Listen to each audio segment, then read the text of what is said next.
Supreme court ने आइन के आर्टिकल 63A से मुताल्लिक केस का फैसला कलअदम करार दे दिया। मुतफ़िका तौर पर नज़रसानी दरख्वास्त मंजूर कर ली हैं।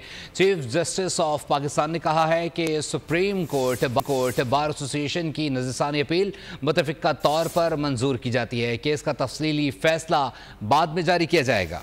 आइन के आर्टिकल 63A पर नजरसानी का साबिका फैसला कलअदम। चीफ जस्टिस ने नजरसानी अपीलों पर फैसला सुना दिया। सुप्रीम कोर्ट के 5 रुकनी लार्जर बेंच ने नजरसानी अपीलों पर समाअत की। चीफ जस्टिस पाकिस्तान ने नजरसानी अपील का फैसला सुनाते हुए कहा कि सुप्रीम कोर्ट बार एसोसिएशन की नजरसानी अपील मुत्तफिका तौर पर मंजूर की जाती है। केस का फैसला बाद में जारी किया जाएगा। जस्टिस काजी फाइज ईसा का कहना था, आर्टिकल 63A की तशरीह के केस पर जस्टिस मजहर आलम का इख्तिलाफी नोट 30 जुलाई को आया, जबकि बेंच की अक्सरियत ने तफसीली फैसला 14 अक्टूबर को जारी किया। जस्टिस मजहर आलम को अपनी जिम्मेदारियों का एहसास था। जस्टिस जमाल मंदुखेल ने रिमार्क्स दिए कि अक्सरियती फैसले में कहा गया कि वोट डालने और शुमार होने में फर्क है। 2022 में साबिक सदर आरिफ अलवी ने एक रेफरेंस सुप्रीम कोर्ट भेजा था और आर्टिकल 63A की तशरीह की इस्तदा की थी। उस वक्त के चीफ जस्टिस उमर अता बंदियाल ने फैसला सुनाया था कि मुनहरिफ रुकन का वोट शुमार नहीं होगा।